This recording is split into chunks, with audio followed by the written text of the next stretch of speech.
கர்த்தருடைய பரிசுத்த நாமத்துக்கு ஸ்தோத்திரம். மிகவும் அற்புதமான நேரத்தை தேவன் நமக்கு கட்டளையிட்டார்.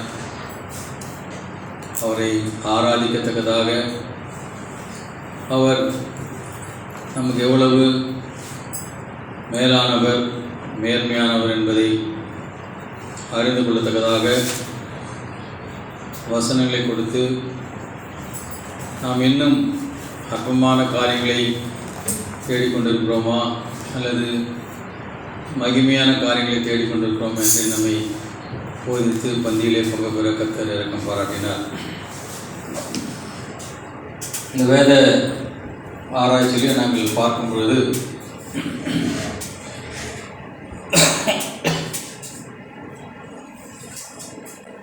இந்த வார்த்தைகள் மிகவும் அர்த்தமுள்ளவர்களாக இருக்கிறது.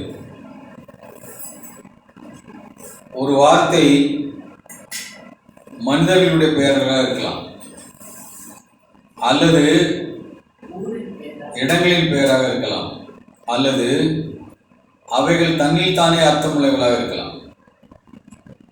ஆக வார்த்தைகளை குறித்த ஒரு ஆய்வையும் நாங்கள் செய்து கொண்டிருக்கிறோம். அதில் பார்க்கும்போது வேதத்திலே மிக அற்புதமான ரகசியங்களை கர்த்தர் பொதிந்து வைத்திருக்கிறார். ஒருவேளை வேதத்தின்படி நாம் 6000 ஆண்டுகள் மனித வர்க்கம் இருப்பதாக நாம் சொல்கிறோம். சிலர் 10,000 ஆண்டு, 1,00,000 ஆண்டு, எவ்வளவு வேணுமாலும் இருக்கலாம். மனிதன் 1000 ஆண்டு வாழ்ந்திருக்கிறான், 500 ஆண்டு, 800 ஆண்டு. இன்னைக்கு குறைந்து இன்னைக்கு 100 ஆண்டு வாழ்ந்தாலே பெரிய காரியம். நாமெல்லாம் 50, 60, 70 மறித்து போய் என்னை ஒருவேளை நீங்கள் எடுத்துக்கிட்டீர்கள் என்றால் ஏறக்குறைய என்னுடைய வாழ்வில் 90% முடிந்து விட்டது. நேற்று நான் என்ன படித்தேன் என்பது எனக்கு இன்றைக்கு ஞாபகம் இல்லை. உணவிலே இருந்த அந்த வாஞ்சை அது இல்லை, தூக்கம் இல்லை. இன்னும் சில நாட்களிலே நான் என்னை குறித்து நானே மறந்து விடுவேன். அதன் பிறகு நான் மறித்து போவேன். அதன் பிறகு சில நாட்கள் கொஞ்ச நேரம் பேசிக் கொண்டிருப்பார்கள், அதன் பிறகு மறந்து விடுவார். எங்களுடைய குடும்பத்தில் கணக்கெடுத்தால் ஏறக்குறைய எல்லாரும், குடும்பத்திலே நண்பர்கள், உறவினர்கள் எல்லாரும் கடந்து போய்விட்டார்கள். அதற்காகவா இவ்வளவு பெரிய சிஸ்டம்? ஒரு பெரிய பூமி சுத்தணும், ஒரு சூரியன் வெளிச்சம் கொடுக்கணும், அது வந்துட்டு சூடு கொடுக்கணும், இதுக்காகவா? இன்னைக்கு எவ்வளோ பெரிய ராஜாவானா இருக்கலாம், அவனுக்கு எனக்கு என்ன வித்தியாசம்? அவனுக்கு செலவு வச்சிருக்கிறான், அதனால் அவனுக்கு என்ன பிரயோஜனம்? ஒரு பிரயோஜனம் இல்லை. செத்து போனால் 100 கோடி வச்சு கல்லறை கட்டுறான். எனக்கு என்ன பிரயோஜனம்? செத்து போனவங்களுக்கு என்ன பிரயோஜனம்? ஒன்றும் பிரயோஜனம் இல்லை. அவரை குறித்து சினிமா எடுக்கலாம், அவரை குறித்து புஸ்தகங்கள் இருக்கலாம். ஆக தனிப்பட்ட ஒரு மனிதனுக்கு அவன் இருக்கிற நேரத்திலே ஏதோ நேற்று சாப்பிட்ட சாப்பாட்டின் சுவை இன்றைக்கு எனக்கு தெரியவில்லை, நேற்று இருந்த என்னுடைய பாதை, உடல் வலிகள் எனக்கு தெரியவதில்லை. ஆக ஒன்றுமே புரிந்து கொள்ளாமல் முடிந்து போவதற்கா இந்த வாழ்க்கை என்ற ஒரு கேள்வி. அப்படி இருந்தால் எல்லாமே விரயமா இருக்கும் இல்லைங்களா? இவ்வளவும் இப்போ சொன்ன மாதிரி இவ்வளோ மருந்து, இவ்வளோ சாப்பாடு, இவ்வளோ காது, இவ்வளோ விஞ்ஞான வளர்ச்சி எல்லாமே விரயமாகி போயிருக்கு. அப்படி இருக்க முடியாத இறைவன் என்ன பண்ணிருக்குமா? கோடான கோடி நட்சத்திரங்கள், ஒரு சந்திரன், ஒரு சூரியன், ஒரு பூமி சுத்துது, 9 கிரகங்கள், கோடான கோடி தெய்வங்கள், இதெல்லாம் இருக்க முடியாது. ஆக இவைகளுக்கு பின்னாலே ஏதோ ஒரு நித்தியம் இல்லை என்றால் இவைகள் எத்தனையும் விரயமாகி போயிடும். நாம் வாழ்ந்து இந்த மரணத்தோடு முடிந்து போவதென்றால் அது அற்பம்தான். அப்போ இதை நான் எப்படி புரிந்து கொள்வது என்று பார்க்கும் பொழுது இந்த வேதம் நமக்கு அதற்கான விடைகளை தருகிறது. அது ஒவ்வொரு வேதத்திலே ஒவ்வொரு கதைகள், அவர்களை பற்றிய கதைகள். இப்பொழுது கூட மக்கள் எல்லாம் பாவம் போய் அவன் பார்த்தா அவன் ஒரு கிரிமினல், அவன் அவன் மீது வழக்குகள் இருக்கிறது. அவன் சொன்னான்னு சொல்லிட்டு லட்சக்கணக்காரர்கள் போய் அவன் காலில் இருக்கிற மண்ணை எடுப்பதற்காக போய் மறித்து போயிருக்கிறார். எத்தனையோ தெய்வங்கள் இருக்கிறது. தெய்வங்கள் இருந்தாலும் மனிதர்கள் நம்பி ஓடுகிற ஒரு மூடத்தன மனிதர்களிடத்தில் இருந்து கொண்டே தான் இருக்கிறது. ஆக அப்படின்றால் இந்த வேதம், நானும் சாலமும் பேசிக்கொண்டிருந்தோம், இதுக்கு இன்னும் கொஞ்ச நாள் என்ன பண்ணுவான்? கிறிஸ்தவ மார்க்கம் டைல்யூட்டட், அதெல்லாம் ஏசுனதெல்லாம் இனிமேல் அதில் வரமாட்டாருப்பா. அதான் நான் நேற்று படித்தேன், கொடைக்கானல்லையோ ஊட்டிலையோ எழுதி வச்சுருந்தான். இயேசு வருகிறார்னு எழுதிதான். அதில் கீழே எவனோ போய் எழுதிக்கிறான், சீக்கிரம் வர சொல்லுப்பா, சீசன் முடிய போகுதுன்னு எழுதிக்கிறாங்க. ஆக இந்த வேதம் அல்லது இந்த மதம், இந்த தெய்வம் எல்லாம் போய் அதெல்லாம் போயிடான். 2000 வருஷமா இயேசுநாதர் வரான்னு சொல்லியிருக்கிறாரு. அப்புறம் என்ன, அது இனிமேல் நம்ம இஷ்டத்துக்கு வாழ்ந்துட்டு செத்துடலாம் அப்படின்ற மாதிரி ஒரு அது ஏறக்குறைய வந்தாச்சு. அப்படி வாழ்ந்து முடிக்கிற ஒரு கூட்ட மக்கள் இடத்துல நம்மளை பார்த்தா அவனுங்களே எப்படி இருக்கான், பைத்தியக்கார பசங்க அவனுங்கெல்லாம் இல்லை, இதெல்லாம் நடக்க போகிறது இல்லை. இது இல்லைன்னா என்னென்னா போனோம், அது ஒரு கிறிஸ்தவனா ஞாயிற்றுக்கிழமை போனோம்பா, முஸ்லீம்னா அன்றைக்கி வெள்ளிக்கிழமை போனோம். ஒரு கட்டளை போட்டான், ஒரு நாள் 5 தடவை போயிட்டு கரெக்டாக 1:30 மணிக்கு அங்கே போயிடணும். அவ்வளோ இருந்தால் போதும்பா. நீ குரானை வாசிக்கிறியா, பைபிளை படிக்கிறியா, இன்றைக்கி பைபிள் படிக்கிறது, பைபிள் இருக்கிற ரகசியங்களெல்லாம் புரிந்துக்கொள்ள என்பது அதெல்லாம் பெருசாக ஒன்றும் இல்லை. ஆனால் வேதத்தில் இருக்கிற ரகசியங்களை சிறிது நேரம் நாம் பார்க்கும்படியாக கர்த்தர் நமக்கு தெரிந்து செய்வாராக. ஆதியாகமம் 49ஆம் அதிகாரம். இதெல்லாம் நீங்கள் குறித்து வச்சுட்டு போய் மறுபடியும் நான் சொல்கிறது போதாது. நீங்கள் மறுபடியும் போய் வீட்டில் போய் அதை வச்சுட்டு உங்களுடைய செல்ஃபோன் இந்நேரமாக கையில் வச்சுருக்கோம். நீங்கள் பார்த்தீங்கன்னா அதில் முழு உலகம் நம்ம செய்த காரணம் கோடிக்கணக்கான மடங்கு இதை ஆய்ந்து எழுதி வச்சிருக்கிறாரு. 49:10 ஆதியாகமம் 49:10.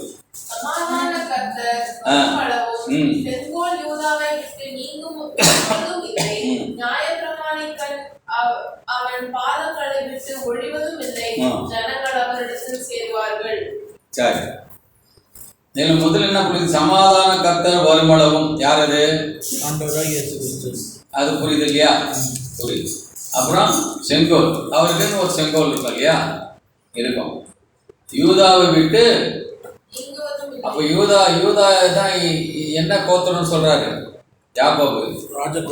ராஜாக்கள் வருவதற்கான ஒரு கோத்திரம். ஸோ இப்படி எழுதப்பட்ட அநேக ரகசியங்கள், அநேக வார்த்தைகள் நிறைவேறி கொண்டே வந்திருக்கிறது என்பது தான் நமக்கு கிடைக்கிற ஒரு மகிழ்ச்சி. ஏதோ பிறந்தோம், கிறிஸ்தவர் பிறந்தா வாழ்ந்து போனால் அது வேறு விஷயம். ஆனால் நம்மை அறியாத ஒரு இயக்கம் இருந்து கொண்டே இருக்கிறது. தானியேல் என்ன பண்றான், எந்தெந்த ராஜாங்களோட சொல்ற 5 ராஜாங்களை குறித்து எழுதி வச்சுட்டு போயிருக்கான். அந்த 5 ராஜாங்களும் வந்தது. அப்போ ஏதோ தானியேலோ நேபுகாத்நேச்சாரோ யாரோ வாழ்ந்து முடிவதல்ல, இவைகளுக்கு மேலாக ஏதோ ஒன்று நிர்ணயிக்கப்பட்டிருக்கிறது. அந்த நிர்ணயிக்கப்பட்ட ஒன்று நடந்து கொண்டு இருக்கிறது என்பதுதான் நமக்கு ஒரு பெருத்த மகிழ்ச்சி அளிக்கிறது. ஆகினால அந்த நாடகத்திலே அல்லது அந்த நிகழ்ச்சியிலே நானும் ஒரு பங்கா இருக்கிறேன். அதில் நான் எங்கே போகணும் என்பதுதான் நமக்கு கொடுக்கப்பட்ட ஒரு பணி. அப்ப இங்கே ராஜாக்கள் யூதாவில் தான் வந்தாங்களா? யூத கோத்திரத்தில் தான் வந்தாங்களா? அவருக்கு சொல்லுங்க, நீங்க சொல்லுங்க, வந்தாங்களா வரலையா? வந்தாங்க. யாக்கோபு சொல்றதுக்காக வந்தாங்க.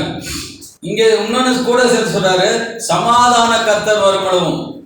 அப்ப சமாதான கர்த்தர்னா யாரு? ஆக முதல் ராஜா யாரு? யூத ராஜா தாவீது ராஜா. சவுல் பெஞ்சமின். தாவீது ராஜால இருந்து சமாதான கர்த்தர் வருமளவும், இயேசு கிறிஸ்து வருமளவும் செங்கோல் போகாது, அவர் தான் வருவார் போட்டுருக்கார்.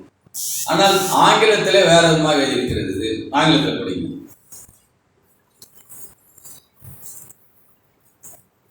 The scepter shall not depart from Judah, nor a lawgiver from between his feet until Shiloh comes. Shiloh. Spelling? S-H-I-L-O-H. S-H-I-L-O-H. இப்போ நீங்க உங்களுடைய தமிழ் புத்தகத்தில் அது இருக்காது. அப்போ நான் பார்த்த தமிழ்ல ஏன் இந்த ஷீலோன்ற வார்த்தை தான் என்ன பண்றாங்க, சமாதான கர்த்தர்னு போட்டான். But it is not a பக்கா டிரான்ஸ்லேஷன். பட் தெலுங்கு பைபிளுக்கு பார்த்தா தெலுங்கு பைபிள் இந்த ஷீலோன்ற வார்த்தை இருக்குது. அப்போ இந்த ஷீலோ என்றால் என்ன என்று கேட்டால், the meaning of the word tranquility, peaceful, அதுதான் என்ன பண்ணான் தமிழ்ல சமாதான கர்த்தர்னு மாத்திட்டான். tranquility என்ன? நிர்மலமான, சுத்தமான. இப்போ பெரிய டெலஸ்கோப் ஒன்று வச்சிருக்காங்க தமிழ்நாட்டில். எந்த ஊர் வச்சிருக்காங்க? காவனூர்ல மலையின் மேல டெலஸ்கோப் வச்சிருக்காங்க. அந்த டெலஸ்கோப்புக்கு ஏன் அங்க போய் எடுத்து வச்சுட்டா, அந்த இடத்துல இருக்கிற அந்த மண்டலம் தூசிகள் அற்ற மண்டலம். ஆக காற்றை மாசுபடுத்துகிற ரெண்டு என்னென்ன, ஒன்று தூசி, இன்னொன்று என்னது சவுண்ட். இப்போ இந்த ரூம் வந்து ஒரு சவுண்டு எக்ஸ்ட்ரா சவுண்டு வந்துன்னு இல்லையா, இந்த ஃபேன் சவுண்டு, நான் பேசுகிற சத்தத்தை தவிர நான் மூச்சு விடுற சத்தம், இவைகள் எல்லாம் காற்றிலே இருந்து கொண்டே தான் இருக்கிறது. நாம் ஒன்று காற்றை மாசுபடுத்தக்கூடிய ரெண்டு என்னென்ன, ஒன்று தூசி அல்லது வியூம்ஸ் அல்லது சத்தம். இந்த ஷீலோ எந்த இடத்துல நம்ம பார்க்க போறோம், அந்த இடத்துல பார்த்தீங்கன்னா நிர்பலமான, இப்போ சொன்னார் ஓடுறதுக்கு 50 கிலோமீட்டர் 50 மீட்டர் கணக்கெல்லாம் போயிட்டு ஒருத்தர் பேசுனா எவ்வளோ தூரத்தில் சத்தம் கேட்கணும். நான் அப்படிதான், நான் என்சிசியில் இருக்கும்பொழுது எனக்கு ஒருத்தர் எஸ்சி கேட்டுட்டு அவன் ஒருத்தர் என்ன பண்ணான், இப்படி கத்திருந்தேன். நான் தெரியாத மாதிரி நாங்கள் 3 பேர் பேசி என்ன பண்ணோம், லெஃப்ட் எடுத்துட்டு அபவுட் டேர்ன் அப்படின்னா எல்லாரும் திரும்பி போயிட்டாட்டே கட்டுக்காம நேராக போடுற நாங்கள் 3 பேர் நேராக போயிடுவோம். போய் சேவத்தாண்டு போய் நின்றுருந்தோம். அப்புறம் எங்கள் கமாண்டர் வந்துட்டார். ஏடா ஃபுல் பட்டாலியும் திரும்பி போகிறானுங்க, லைட்டாக போட்டேன்னு நீ தெரியாத மாதிரி அங்கே போய் சார் காது கேட்கல சார், எங்களுக்கு 3 பேருக்கு கேட்கல, அவன் கத்துறது சரியாக கேட்குது. என்னை போய் பக்கத்தில் சின்ன குன்று இருந்தது, அது மலை மேலே ஏறி போய் கமெண்ட் போடுறான்னு. நான் அப்போல்லாம் ஈஸியாக ஏறுவேன், மேலே இருப்பேன். மேலே இருந்து கமாண்ட் கொடுத்தேன் பாருங்க, அவருக்கு கமாண்டுக்கு இதுவாக குரலை பற்றி அவருக்கு தெரியாது. கரெக்டாக நீ சொல்றது கரெக்டாக சொல்லி ஒத்துங்க. அப்போ இந்த ஷீலோன்றது எங்கன்னு பார்க்க போறாங்க. போயிட்டு யோசுவா அவ்வளோ இஸ்ரேல் மக்களுக்கு, எத்தனை லட்சம் மக்களுக்கு, அத்தனை லட்சம் மக்களுக்கும் வேதத்தை படிச்சு காமிக்கிறான். அத்தனை லட்சம் மக்களுக்கும் கமாண்ட் கொடுக்கலாம். அதெல்லாம் நம்ம பார்க்க போறோம். சரி, 5000 பேருக்கு யார் பேசுறது? அப்போ என்ன அதுதான் அதுக்கு வேற இப்போ அதுக்கு என்ன இப்போ அக்கோஸ்டிக்ஸ் இல்லையா, இப்போ சர்ச்சுகளெல்லாம் அந்த அக்கோஸ்டிக்ஸ் வைக்கிறான். அந்த சவுண்ட் வந்துட்டு என்ன பண்ணும், அது எக்ஸ்பேண்ட் ஆகி எக்கோ பண்ணி அப்படியே ரியல். இந்த மாதிரி ஆம்பிஃபைலாம் தேவையில்லை. அப்போ ஆம்பிஃபைலாம் கிடையாது. இல்லை, பேசணும் 500 மீட்டருக்கு சவுண்டு ட்ராவல் ஆகும். அதாவது இங்கே பேசுனீங்கன்னா நம்முடைய தொடர்பு நிலையில் கேட்கும் சத்தம். இஃப் த அட்மாஸ்பியர் அங்கே வந்துட்டு தூசி மண்டலமோ அல்லது அந்த ஒலி மண்டலமோ அந்த வாயு மண்டலத்தை பாதிக்காமல் இருக்கும் என்றால் நம்ம பேசுறது எங்கே போய் கேட்கும். இங்கேருந்து டேன்னு கூப்பிட்டா சாலமன் வந்துட்டு அங்கே தொடர்பு நிலையில் இருந்தால் என்னப்பான்னு கேட்கலாம். அவன் என்னப்பான்னு கேட்டால் இங்கே கேட்கும். அப்படிப்பட்ட ஒரு இடம் ஷீலோஷ். அதே மாதிரி சமாதான கர்த்தர் சொல்லியிருக்கேன். அதனால அது சொல்லிட்டு இதோட போயிட்டான்னு பார்த்தா அதுக்கு இன்னும் சரியான மீனிங்னு கேட்டால் ஒரு சின்ன ஒரு he to whom it belongs அந்த அர்த்தத்தை எழுதிங்க. ஷீலோ என்றால் அர்த்தம் என்ன? he to whom it belongs. அது யாருக்கு சொந்தமோ அவர் வருகின்ற வரைக்கும் என்பதான ஒரு அர்த்தம் கொடுப்பதாக இருக்கிறது. ஆக இப்போது நாம் என்ன பார்க்க போகிறோம் என்று கேட்டால், இந்த வேதத்தில் மற்ற கதைகளை எழுதி விட்ட மாதிரி ஒரு கதை கிடையாது. இதில் எல்லாவற்றுக்குமான காலகட்டங்கள், பெயர்கள், சொன்ன மாதிரி பெயர்கள், காலகட்டங்கள் எல்லாமே தெளிவாக எழுதப்பட்டிருக்கிறது. ஒன்றுமே மாறி போகவில்லை.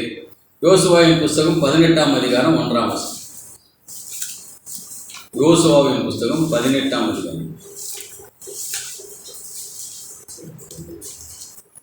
இஸ்ரவேல் புத்திரரின் சபையெல்லாம் சீலோவிலே கூடி அங்கே ஆசரிப்பு கூடாரத்தை நிறுத்தினார்கள். சீலானா அது மீன் பேரு, சீலா மீனில். இப்போ இங்க பாருங்க, இந்த சீலோவில் இந்த ஜனங்கள்லாம் போய் சீலோவில் சேருவாங்கன்னு யாக்கோபுக்கு தெரியுமா? தமிழ் இருக்கா?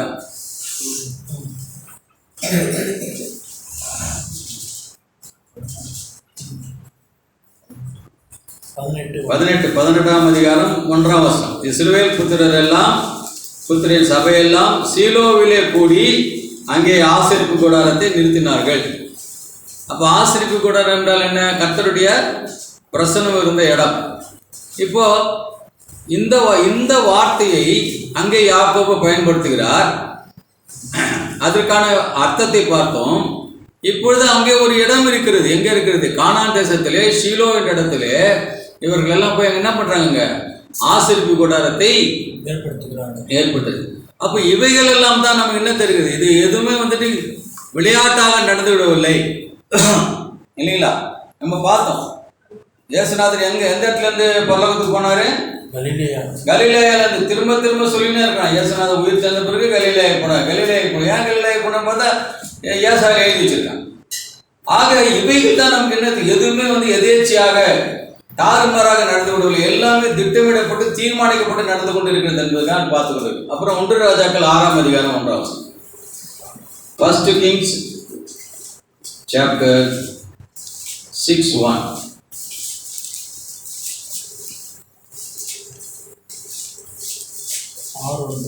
படிக்கிறது ஜிபப்படி 430ஆம் பக்கம்.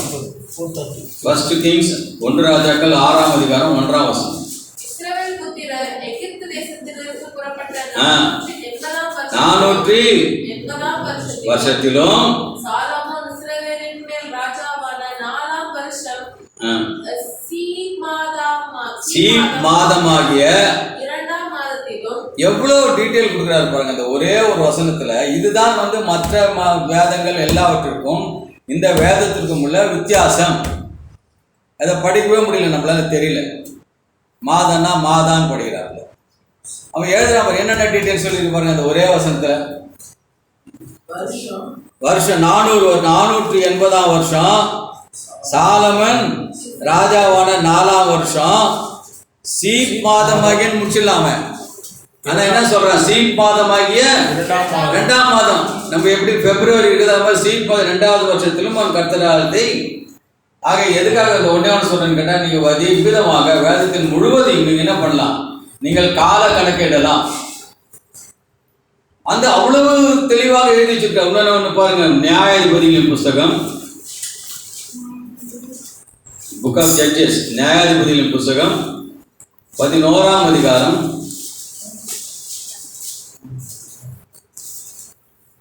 11:26 319ஆம் பக்கம். 319 நியாயாதிபதிகள் 11ஆம் அதிகாரம் 26ஆம் வசனம். இஸ்ரவேலர் எஸ்போனிலும் பசங்க படி இஸ்ரவேலர் எஸ்போனிலும் அதன் கிராமங்களிலும் ஆரோவேரிலும் அதன் கிராமங்களிலும் அர்கோன் நதியருகான எல்லா ஊர்களிலும். அதுதான் சொன்ன டீடைல்ஸ். ஒவ்வொரு ஊர் பேரு, ஒரு நதி பேரு. நதி பேர் என்ன? அர்னோன். அவர்களும் 300 வருஷம் அங்க எழுதலாம். அந்த நடுவில் 300 வருஷம் குடியிருக்கையில் இவ்வளவு காலமாக நீங்கள் அதை திருப்பிக் கொள்ளாதே போனது என்ன ஒரு ரெஃபரன்ஸ் சொல்றாரு. அப்ப இது மூலமா நாங்க என்ன கருத்துக்கலாம், ஒரு கால கணக்கு என்ன இருக்குது. நீ எவ்வளவு வருஷம் அங்க இருந்த? நீ 300 வருஷம். இப்போ நியாயாதிபதி புத்தகத்துல கணக்கு என்ன பண்ணலாம் நீங்க உங்களால? ஒவ்வொருத்தரோட கணக்கும் இருக்குது. மொத்தமாக சொல்றாரு 300 வருஷம் இவ்வளவு இருந்துக்கிட்டான்னு சொல்றாரு. இவ்விதமாக அங்கங்கே மிக தெளிவான பெயர்களில் குழப்பமில்லாத பெயர்கள், காலகட்டங்கள் எல்லாம் எழுதப்பட்டிருக்கிறது. இதோட ரொம்ப அற்புதமான ஒரு காரியம் நீங்க பார்த்தா லேவியராகமம் 7ஆம் அதிகாரம். லீவைட்ஸ் லேவியராகமம் 7ஆம் அதிகாரம்.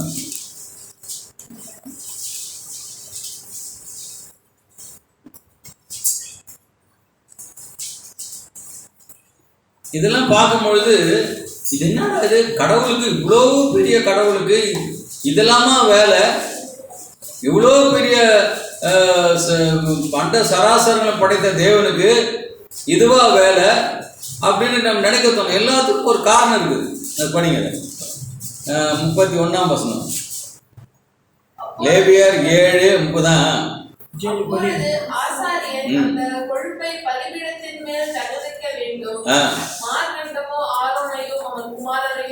மார்க்கண்டனா நமக்கு தெரியும் இல்லையா, ரிப் கேஸ் இல்லையா, அங்கே சாப்ஸ்.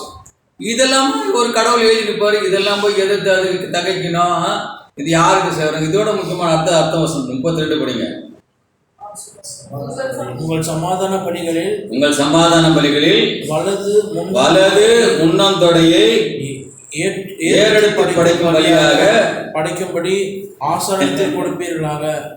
எவ்வளவு டீட்டெயில் பாருங்க, தேவையா இல்லை? அதில் அவங்க கொஞ்சம் குச்சிக்கு போகிறான். என்ன கரெக்டாக சொல்கிறாரு, ஆசாரனுக்கு எது சொந்தமா? வலது முன்னந்தொடை. ஆடுகளுக்கு வலது முன்னந்தொடைன்னா ஃப்ரண்ட், முன்னாடி இருக்கிற வலது முன்னந்தொடை. இது எழுதி வச்சிருக்குத, ஏன் எழுதி வச்சிருக்குது? எவனோ ஒருத்தன் எழுதுறான், ஒருத்தன் என்ன பண்ணான், இதை ஆராய்ச்சி பண்ணுறான். ஏன் கர்த்தர் இதெல்லாம் சொல்கிறாருன்னு சொல்லிட்டு இப்போ அகழ்வாராய்ச்சி பண்ணாங்க. இந்த ஷீலோவில் போய் அகழ்வாராய்ச்சி பண்ணிங்கன்னா அங்கே அதுதானே இப்போ அங்கே உடன்படிக்கை போயிட்டு இருக்குது, ஆசாரிப்பு கூடம் இருக்குது, பக்கத்தில் லேவியர்களுக்கான ஆசாரிகளுக்கான எல்லாம் இருக்குல்ல, எலும்பு கூடுகள்லாம் கிடைக்குதாங்க, பாத்திரங்கள்லாம் கிடைக்குது. அந்த எலும்புகள்லாம் எப்படி இருக்குது? எந்த எலும்பு இருக்குதான்? முன்னந்தொடையில் உள்ள எலும்புகள். வலது எழுது பிரிக்க முடியும் இல்லையா? இந்த கையில் அவைகளை தேய்மானங்களை வைத்து நீங்கள் என்ன பண்ணலாம்? எது வலது எலும்பு எது இடது எலும்புன்னு பிடிக்க முடியும். முன்னங்கால்கள் எப்பவுமே ரொம்ப ஸ்ட்ராங்காக இருக்கும் ஆடுகளுக்கெல்லாம். ஏன் சொல்லும் போனால் அதை நீங்கள் பார்த்துருப்பீங்களா? அவைகளெல்லாம் வந்துட்டு இந்த மரங்களிலேருந்து இலைகளை பிடிக்கும்போது ஏறி நின்று முன்னங்காலுக்கு நின்று தான் அதுங்க பிடிக்கும், அதுங்களை ஓடுறது எல்லாத்துக்குமே. ஆக ஆராய்ச்சியாளர்களுக்கு போய் இதெல்லாம் ஆராய்ச்சி செஞ்சுருக்கான். இது உண்மை நம்பி தானே செஞ்சுருக்கான்ல. ஆக இந்த வேதம் எதுலையுமே குறைவுள்ளதல்ல, எல்லாத்துலையும் காலக்கணக்குகள் எல்லாத்துலையும். அதனால இப்பேற்பட்ட ஒரு தெய்வம் ஷீலோவிலே என்ன நடக்கும் என்பதை அங்கே சொல்லிவிட்டார். யோசுவா எல்லாம் வந்துட்டாங்க. ஆனாலும் மனிதர்கள் என்ன பண்ணல? நம்ம பார்த்த மாதிரி மனிதர்களுக்கு அது குறித்த ஒரு பயம் இல்லை, ஒரு அக்கறை இல்லை. சாமுவேலின் புஸ்தகம் 1ஆம் அதிகாரம் 3ஆம் வசனம். சாமுவேல்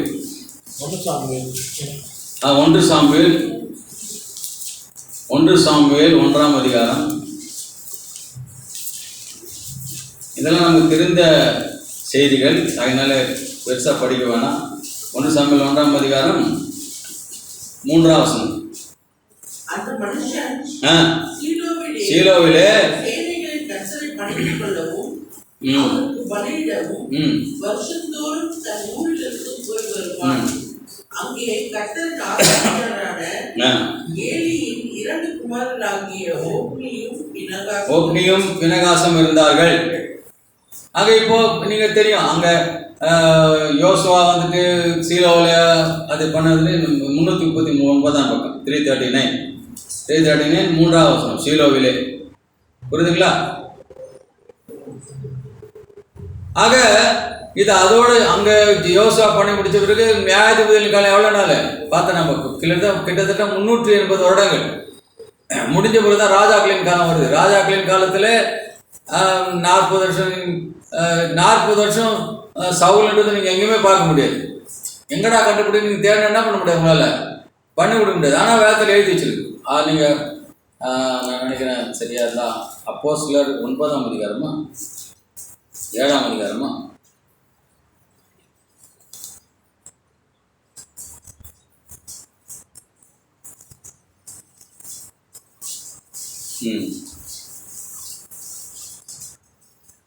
ஏழா இல்லை 11ஆம் அதிகாரமா? அப்போஸ்தலர் தான் உங்களுக்கு வரும். ஹீப்ரூஸ்ல சொல்லலாம். ஹீப்ரூ தாவீது, சாமுவேல், சிம்சோன், பராக் இல்லை,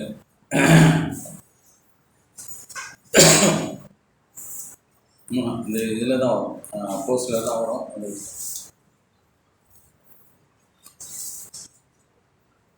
ஆமாம், அவன் தான் சொல்லின்னு வரான் இல்லையா? அதிகாரியாகவும் கர்த்தரை நோக்கி பாடு.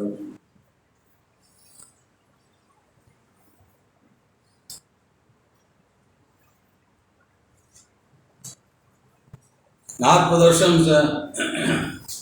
கொடுத்தான்னு இருக்குமே.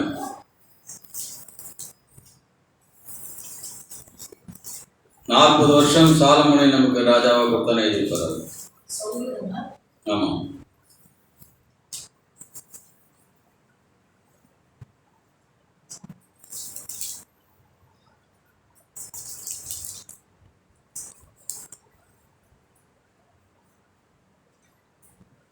சரி, இருக்கட்டும்.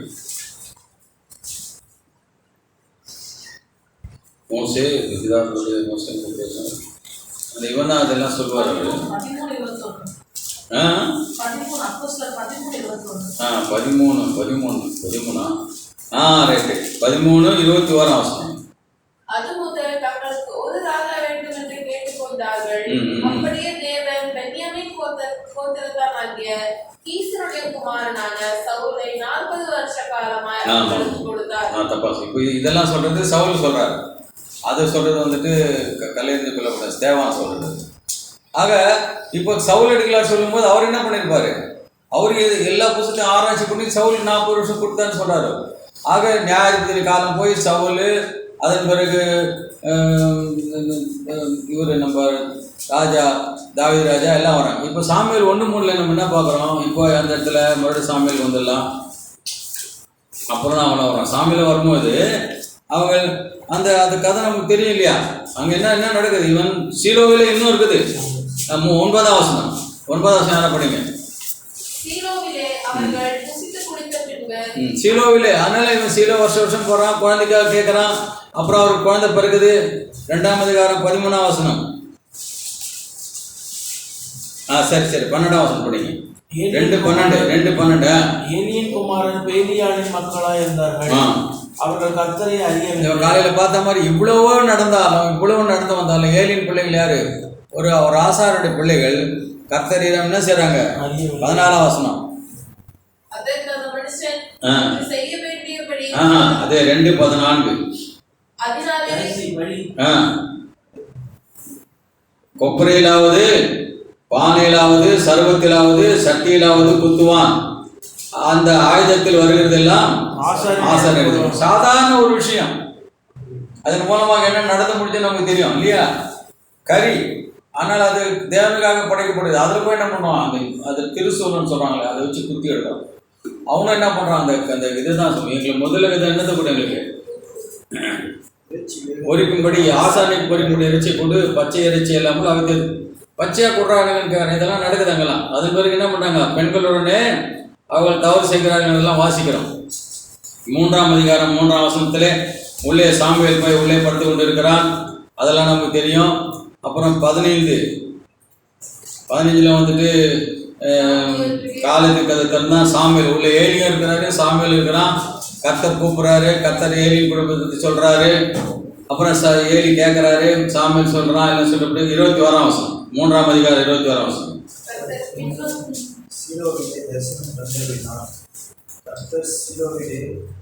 தன்னுடைய வார்த்தையினாலே சாமுவேலுக்கு தம்மை வெளிப்படுத்தினார்.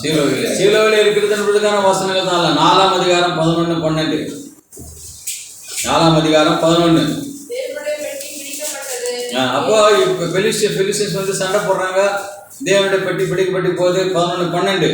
பென்யமீன் கோத்திரத்தானாகிய ஒருவன் படையிலிருந்து ஓடி தன் வஸ்திரங்களை கிழித்து தன் தலையின் மீது புழுதியை வாரி போட்டுக்கொண்டு ஏலி எங்கே உட்கார்ந்து கொண்டிருக்கிறார், அவர் கொண்டு சொல்ல முடியல. 18ஆம் வசனம். அவன் தேவனுடைய பெட்டியை குறித்து சொன்ன உடனே ஏலி ஆசனத்திலிருந்து வாசலின் பக்கமாய் மல்லாக்க விழுந்தான். அவன் கிழவனும் சூலித்தனமாயிருந்தபடியினால் அவன் கிழவி முறித்து செத்து போனான். அவன் இஸ்ரவேலில் 40 வருஷம் நியாயம் விசாரித்தான். ஏலி எத்தனை வருஷம்? ஏலி என்ன பண்றான், நீங்க நியாயாதிபதி புத்தகத்துல ஏலியின் பெயரும் வரும். 40 வருஷமாக அவன் அங்க நியாயம் விசாரிக்கிறான். எதற்கு இதெல்லாம் நாம் பார்க்கிறோம் என்று கேட்டால், இது விதமாக அந்த ஏலி அங்க என்ன அங்கிருந்து அதுக்கு அதன் பிறகுதான் என்ன, இந்த போட்டி இப்படி இருக்குது. அதன் பிறகு உங்களுக்கு தெரியும், தாவீது நடமாடுறது, போடுறது, இந்த பிடிபட்டு போறது. கர்த்தர் வாசம் செய்கிற ஒரு இடமாக ஏலி இந்த ஷீலோ இருந்தது என்பதற்கான ஒரு இடம் அங்கே உடன்பட்டு இருக்கிறது. அதன் பிறகு அதனுடைய வரலாறை பார்த்தோம்னா நிறைய நேரமாகும். அதன் பிறகுதான் தாவீது ராஜா வந்து ஆலயத்தை கட்டுகிறான். அதுதான் நமக்கு ரொம்ப முக்கியமான காரியங்களை அதை பார்த்து நாம் முடித்துக் கொள்ளலாம். எரேமியாவின் புஸ்தகம் 7:12. எரேமியா 7ஆம் அதிகாரம் 7ஆம் அதிகாரத்தில்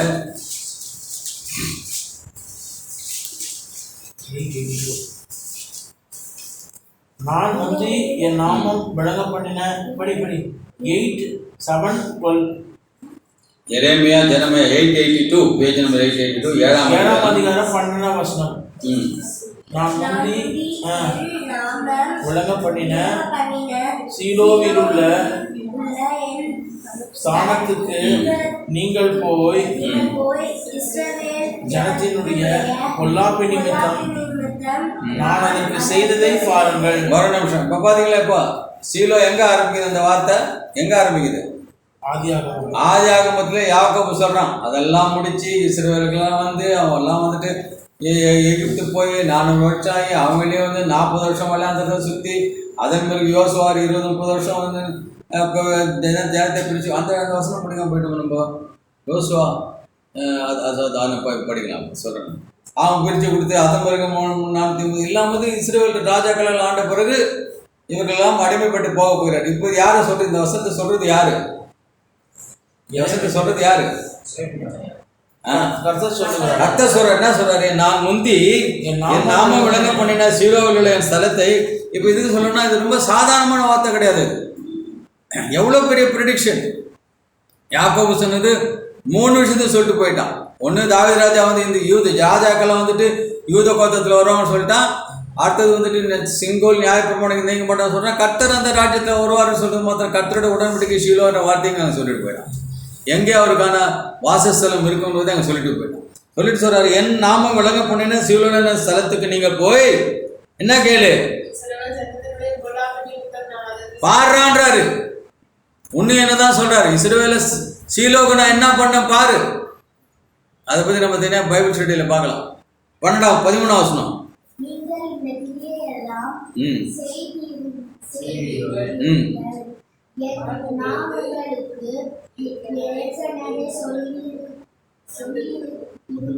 நீங்கள் கேளாமலும் நான் உங்களை கூப்பிட்டும் நீங்கள் உத்தரவு கூடாமலும். கர்த்தர் எவ்வளவு வருத்தப்படுற. நான் உன்னை கூப்பிடுறேன், நீ வந்துட்டு பதில் கொடுக்க மாட்டேன்ற, என் பேச்சு நீ கேட்கல. 14ஆம் வசனம். என் நாமம் தரிக்கப்பட்டதும் நீங்கள் நம்பிக்கை கொண்டிருக்கிறதுமான இந்த ஆலயத்துக்கும் சொல்றாரு. எக்ஸாம்பிள் காட்டுறாரு. உடன்படிக்கை வைக்க சீலோல என்ன நடந்தது போய் பாரு. ஏலியன் காலத்திலேருந்து நீங்க பார்க்கலாம் எல்லாத்தையுமே. ஆனாலும் அவன் என்னதான் பண்றான்? அந்த இடத்துல தான் அவன் தப்பு பண்றான். போய் குத்தி எடுக்கிறான். அவர் சொல்லிட்டாரு, இது இந்த பாகம் தான் வந்துட்டு ஆசாரியனுக்கு கொடுக்கணும். வலது முன்னந்தோட ஆசாரியன். இவன் என்ன பண்றான்? இவரு போய் என் மாதிரி ஒரு வயசுல எடுக்கிறாரு. அவர் சொல்றாரு, தேவனுடைய பெட்டி எப்படி தான் எடுத்துன்னு போனோம், தோளதான் சுமக்கணும்ன்றான். இவன் என்ன பண்றான்? மாட்டு வண்டிச்சு சுமத்துன்னு போறான். எல்லாத்தையும் பண்ண பிறகு சொல்றான், நான் அதை அழித்து போட்டேன்னு. இப்போ எங்க இருக்குது? ஷீலோவில் இல்லையே. இந்த ஆலயத்துக்கும் அதான்டா நடக்கும்னு சொல்றாரு. நீங்க அதோட பாருங்க. 4ஆம் வசனம், 7ஆம் அதிகாரம் 4ஆம் வசனம் படிக்கும். கர்த்தரின் ஆலயம், கர்த்தரின் ஆலயம், கர்த்தரின் ஆலயம் 3 தடவை சொல்றாரு. ஏன் சொன்னாரு எனக்கு புரியல. அது வளர எனக்கு தெரியல. கர்த்தரின் ஆலயம், கர்த்தரின் எங்க பார்த்தினாலும் முந்தானத்தோட ஒருத்தர் கோயில் கட்ட போறோம், காசு கொடுங்க. இருக்கிற கோயில் பார்த்தாதாடா. கர்த்தரின் ஆலயம், கர்த்தர் என்ன பரிசுத்தம் இருக்குது கர்த்தரின் ஆலயத்துல? ஒரு பரிசுத்தம் ஆலயம் என்று சொல்லி இதுவே சொல்லி பொய் வார்த்தைகளை நம்பிக்கொள்ளாதிருங்கள். நீங்கள் உங்கள் வழிகளையும் உங்கள் கிரியைகளையும் நன்றாக சீர்படுத்தி போதும் அப்படி சொல்லி போகும்போது சொல்றாரு. இந்த வசனத்தை தான் வந்துட்டு இவரு அது எங்க தெரியல. அது ஒன்று சரி. 14ஆம் வசனம் படிங்க. நான் என் நாமம் தரிக்கப்பட்டதும் இது இந்த நம்பிக்கை கொண்டிருக்கிறதுமான ஆலயத்துக்கு பார்த்தா எல்லாருக்கும் ஆலயம் என்னது? இது what is English word? Church இல்ல, டெம்பிள். எல்லாருக்கும் இதில் தான் டெம்பிள் பில்டிங். அதில் தான் இல்லை. நான் கூட ஒரு காலத்து அப்படி தான் இருந்தேன். அந்த கோயிலில் 10 சீரியல் போட்டால் என் கோயில் என்ன பண்ணோம்? 20 சீரியல் போடணும். ஆனால் அவர் என்ன சொல்கிறார்? நீயே எந்த ஆலயன்றார். அது புரியாமல் நீ எந்த ஆலயத்தை கட்டிடத்தை பார்த்து பண்ணியிருந்தா என்ன பிரயோஜனம்? அந்த கட்டிடத்துக்கு வெள்ளை அடிக்கிறதோ அது அடிக்கிறதோ கக்கூசெல்லாம் கழுவி சொல்லுவாங்க, டாய்லெட்லாம் கழுவிங்க. அந்த பிராஸ் ஸ்டாண்டுக்கெல்லாம் பிராஸோ போடணும், வேலை வாங்குவாங்க. ஆனால் இதுதான் தேவனுடைய ஆலயம். நீங்கள் ஆலயத்துக்கும் ஸ்தலத்திற்கும் சொல்றாரு. உங்களுக்கும் உங்கள் எங்க சாதமா சொல்லும்போது உபாகத்தை சொல்லுவார். உபாகம் 6ஆம் அதிகாரம் படிச்சீங்கன்னா, உபாகம் தானே பாது, உபாகம் தான். உபாகம் 6 முதலே எச்சரிச்சு அனுப்புறாரு. உபாகம் 6ஆம் அதிகாரம்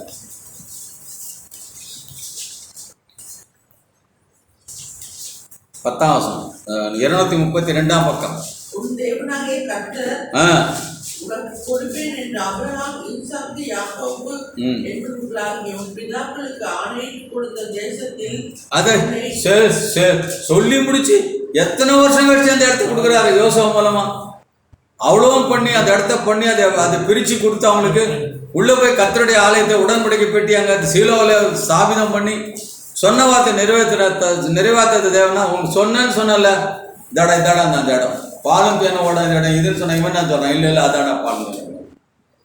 அந்த இடத்துல நீங்கள் பாருங்கள் யோசுவா என்ன பண்ணான்னு சொல்லி யோசுவா 18ஆம் அதிகாரம் எடுங்க. யோசுவா 18 எவ்வளோ டீட்டெயில்ஸ்.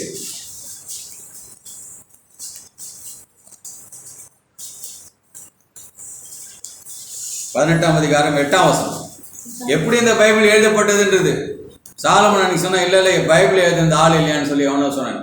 மற்ற மாதிரி கட்டுக்கதை இல்லை, கட்டுக்கதைகளோ புனைந்த கதைகளோ இல்லை. 18ஆம் அதிகாரம் 8ஆம் வசனம். அப்பொழுது அந்த மனுஷர் போனார்கள்.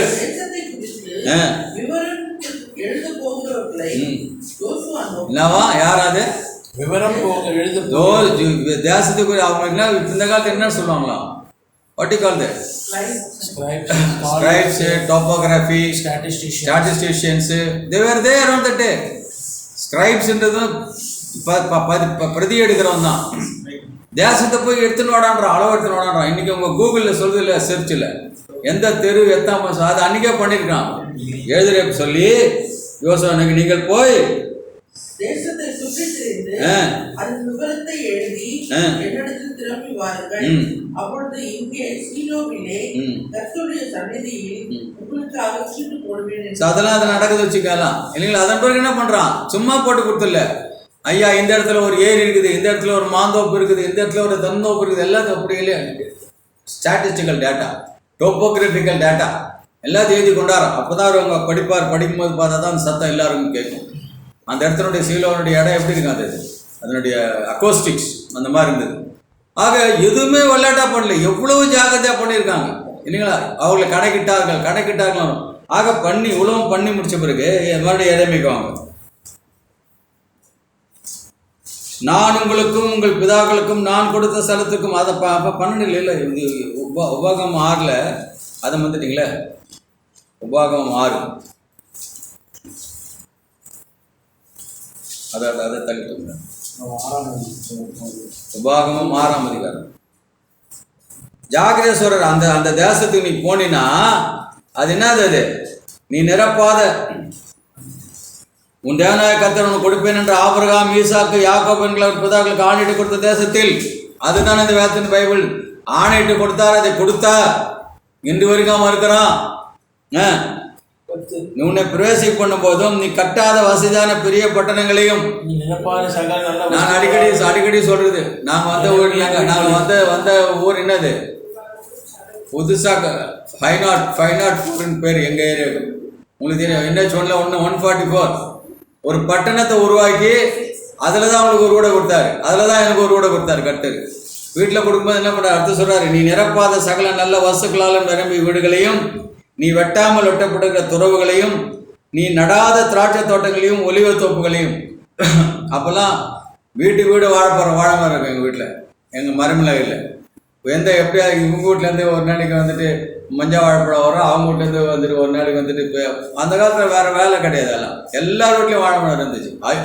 அவுத்தி மரம் இருக்கும், இவ்வளோ பேர் அவுத்தி மரம் இருக்கும், எலுமிச்சம்பழம் இருக்கும், எவ்வளோ பேர் வருவான் பழங்களை எல்லாம். மாமரம்னா யார் போட்டது நமக்கு தெரியாது, அது தானாக வளருது. ஆக சொல்லிட்டு இப்படியெல்லாம் இருக்கு. சாப்பிட்டு திருப்தி ஆகும்போது நீ அடிமைப்பட்டு இருந்த வீடாகிய எகிப்து தேசம் புறப்பட பண்ணின கர்த்தரை மறக்காத. வேதத்தின் முழு ரகசியம் பரத்தில் சொன்னேன் நான். 10 கட்டளனோட கை விட்டுறாரு அவர், அதை கூட பெருசாக எடுத்துக்கல. ஆனால் என்ன சொல்றாரு? நீ என்ன மறக்காத நீ என்னதான் பண்றான்? அவரை தான் மறந்தான். வரதான் நீங்கள் ராஜா 2 பேர்கிட்ட கொடுக்கும்போது அதெல்லாம் ரொம்ப பயங்கரமாக இருப்பாரு. கண்ணுக்குட்டி வச்சிடறான். இவன் எரிச்சலுமே போகாததுக்கு 2 கண்ணுக்குட்டி வச்சிடறான். அந்த கண்ணுக்குட்டி தான் இன்னைக்கு கோயில்கள் என்ன முன்னாடி நந்தியா இருக்குது. ஆக அவருக்கு கோபம் எதில் வருது? நீ பாவம் செய்கிற தப்பு செய்கிற அதை மன்னிச்சிடுறேன், என்னை விட்டுட்டே போயிட்டு அப்புறம் உனக்கு என்ன பிரயோஜனம் இல்லையே. இன்றைக்கு மனிதர்கள் தேவனை துக்கப்படுத்தி கொண்டிருக்கிறார்கள் என்று தானே பார்க்குறேன். அதான் சொல்கிறாரு, இருக்கிறது நீலோக செய்ததை போல உனக்கு செய்வேன். திரும்ப சொன்னார். சொன்னபடி செஞ்சு முடிச்சாரா? எருசலேம் தேவாலயத்துக்கு செஞ்சாரா? செஞ்சு முடிச்சிட்டாரு. அதன் பிறகு மறுபடியும் அவர் வரும்போது ஒரு தேவாலயம் கட்டப்பட்டிருந்தது. அது எதில் பார்த்தோம் நம்ம? ஆமாம், ஆகாயில் பார்த்தோம். கோயில் கட்டுனாரு. ஏன்டா கோயில் கட்டு? ஏன்னா இவன் அவர் மேலே சொல்கிறான், இவரு கோயில் இடிச்சிட்டு வந்தாரு, கோயில் அடிச்சிடுவார். சும்மனா போலியான பக்தி, ஆலயத்து மேலே பக்தி. அதான் சொல்கிறாரு, நீ கோயில் அடிச்சுன்னா ஒரு கல்லின் மேலே ஒரு கல்லில் மிடிக்கப்பட்டு போட்டான் அந்த கோயில். நடந்துச்சாது? நடந்தது வரலாறு. 70 நடந்தது. ஒரு கல்லின் மேலே, ஏன் ஒரு கல்லின் மேலே ஒரு கல்லுன்னா, அப்போல்லாம் இந்த பொந்துகள் எடுக்கும்போது அந்த வெள்ளி சில்வரெல்லாம் புதைச்சி மூடி வைப்பாங்க சோல்ஜர்ஸ். அதனால் ஒன்று ஒன்றா இடிச்சு பார்த்து எடுத்தாங்க. எது நடக்காமல் போச்சு தேவத்தில்? இவ்வளவும் பண்ணி அந்த தெய்வத்தை நீ அதை அழைச்சி முன்னா பயம்லாம் பண்ண எப்படி அது இல்லைங்களா? சங்கீதம் 78 முடிச்சிடலாங்க. இன்னைக்கு கொஞ்சம் சீக்கிரமாகவே முடிவு. சங்கீதம் 78.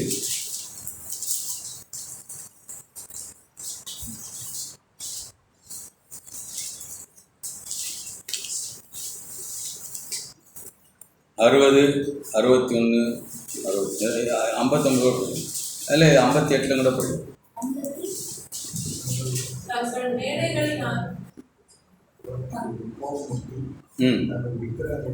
எரிச்சல் உண்டாக்கினார்கள். தேவனை கேட்டு உக்கரமாகி இஸ்ரவேலை. அவருக்கு என்ன பிடிக்கல? மனிதர் தேவாதி தேவன், ஜீவனுள்ள தேவன், இவன் கூடயே வந்து என்னடா தப்பு பண்ணா? அவனுக்கு பண்ணலை. இவ்வளவும் பண்ணின்னு ஒன்றும் இல்லாத விக்கிரகத்தை வச்சுக்கிட்டு அது பின்னாடி போறிய. தேவனுக்கு கோபம் வருமா? ஒன்றும் இல்லாத ஒரு மனுஷனுக்கு பின்னாடி ஓடுறிய. இன்னைக்கு மனுஷனுக்கு பின்னாடி தான் எல்லாம் ஓடின்னு இருக்கிறான். அங்கே கிறிஸ்டோபுன்னு ஒருத்தர் இருக்கிறாருங்க, நல்லா ஜெபம் பண்ணுறாரு, ஓடுறான். கோபம் வருமா? வராது அவருக்கு. இப்போ படிங்க, தேவன் அதை கேட்டு உக்கிரமாகினன்னு அர்த்தம்.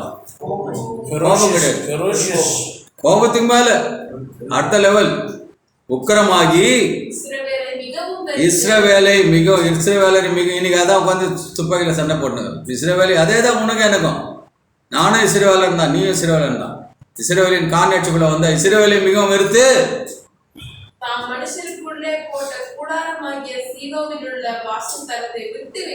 என்ன சொல்ற பாரு. நான் வந்து எங்க வந்து போட்டேன் கூடாரம், உங்களுக்குள்ள வந்து உட்கார்ந்தான்டா. நானு உள்ள இருந்தேன். நான் ஏன்ச்சு உனக்கு முன்னாடி போனேன், உனக்கு நடுவில் போனேன். கடவுள் வந்து செய்கிற விடுவா, யோசனை பண்ணி பாருங்க. That is what is God. அந்த தெய்வத்தை புரிந்து கொள்வது ரொம்ப கஷ்டம், கடினம். அப்பேற்பட்ட தெய்வம் உன் கூட வாசம் பண்ணுமேன்னு விரும்புகிற தெய்வத்தை மனிதன் எவ்வளவுக்கு எவ்வளவு அலட்சியப்படுத்தினான், அதே அலட்சியத்தை இன்றைக்கு நீங்களும் நானும் செய்தோம் என்றால் அதை காட்டிலும் ஒரு பரிதாபம் உலகத்தை இருக்கவே முடியாது. வாசஸ்தலத்தை விட்டு விலகி ஒரு நிமிஷம், தமது பலத்தை சிறையிருப்புக்கும் என்ன அர்த்தம் பண்ண? ரொம்ப சாதாரணமா படிக்கிறாங்க. நம்ம தமது பலத்தை சிறையிருப்பு சொல்லு, என்ன அர்த்தம்? His strength, Israel's strength. Israel strength கிடையாது, His strength. அவருடைய செப்பலாம் ஒண்ணுமே இல்லை. நான் இந்த ஊர்ல நான் வந்துட்டு பெரிய இன்னைக்கு உலகத்துல நடக்கிறதான ஒரு பெரிய அதிகாரி ஆகிறேன். என் பிள்ளைய வந்து ஒருத்தன் வந்துட்டு ஏதோ தப்பு செஞ்சுட்டான்னு சொல்லிட்டு போலீஸ் ஸ்டேஷனுக்கு அரெஸ்ட் பண்ணிட்டு போனால் என்ன அர்த்தம்? What I am losing? I am losing my strength. ஏன் ஜனம் காப்பாற்ற முடியலடா, உன்னை எதிரி அடிக்கிறானே. பெஞ்சமின்கிட்ட போய் அடிக்கிறதுக்கு இவரு போய் கொடுக்குறாரு, போய் கேட்குறானுங்க, ஐயா அட்ரா அவனை போய். யார் அவன்? சொந்த குமாரன். பெஞ்சமின் அந்நியம் கிடையாது, இஸ்ரவேல் மக்கள் தப்பு பண்ணிட்டான் அவன். யார் அடிக்கலாம்? இவனுக்கு யோசனை பண்ணுறான், ஐயோ நம்ம இனமாச்சு, அவன் அடிக்கலாமான்னு யோசிக்கிறான். அதெல்லாம் நம்ம பைபிள் ஸ்டடியில் படிக்கலாம். முதல்ல யோதாவை அனுப்பிடா, அடிக்கிறான். ரெண்டாவது வரையும் எனக்கு மனசு கஷ்டமா, ஐயோ நம்ம சகோதரனாச்சு அவன், ஐயோ பெஞ்சமின் அவன் அடிக்கலாமா? அடி. மூணாவது ஏன்னு கேட்டால் அங்கதான் சொல்றாரு, அவன் தான் மனசுக்குள்ள போட்ட கூடாரமாக்கிய சீலாவில் வாசஸ்தலை விட்டு விலகி தமது பலத்தை உன்னை சிறையிருப்பு போறேன்னு என்ன அர்த்தம்? He lost his strength ன்னு அர்த்தம். ஒரு நிமிஷத்துல இப்ப கோராகின் மனுஷன் பூமியை புடந்து முடுக்கிற மாதிரி முடுங்க முடியாதா? No, he lost his strength. Next, தமது மகிமையை சத்ரு வந்து உன்னை அரெஸ்ட் பண்ணி யாரோட மகிமை போச்சு? அவரோட மகிமை போச்சு இல்லைங்களா? அவர் தானே காப்பாற்றணும். என்னடா உன் தேவன் அதானே முதல்ல காப்பாற்றுவோம் சொன்னா, உன் தேவன் காப்பாற்றினால அதே மனுஷனை விட்டு என்ன சொல்லுவோம்? தேவன் காப்பாற்றலையே. அவருடைய மகிமையை சத்துருவின் கை ஒப்பு கொடுத்து இரையாக்கி சுதந்திரத்தின் மேல் கோபம் பண்ணாங்க. இப்போ இப்படி எங்கே எழுதுனா பாருங்க, யார் அது எதுனா ஆசா எழுதுறாரு. அதனால கிறிஸ்துவுக்கு பிரியமானவர்களே, தேவன் வேதத்தின் முழுவதுமாக நம்மோடு கூட பேசிக்கொண்டே இருக்கார். அவருடைய நோக்கம் அவருடைய சொந்த தலைப்புற காலமாக தானே. அவரை அற்பமாக நினைத்து விடாத, அவர் அற்பமாக நினைக்காத, அவர் மகிமையின் தேவன், அவர் கொடுக்க வேண்டிய கனத்தையும் ஞானத்தையும் கொடுத்துருக்கார். நேரத்துக்கு you be always thinking of அவரே. அவர் அதான் சொல்றேன், பி வித் மீ. அதான் சொல்றேன், நான் வந்து உன் இடத்து நடுவில் வந்து நான் உட்கார்ந்தேனடா. உட்கார்ந்தாரா இல்லையா? எசேக்கியேலின் புஸ்தகம் படித்து நான் முடித்துக் கொள்ளலாம். எசேக்கியேல் 21:27.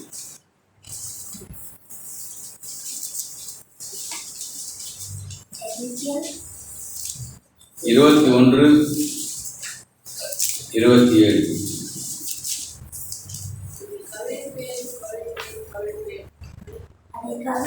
கவிழ்ப்பேன்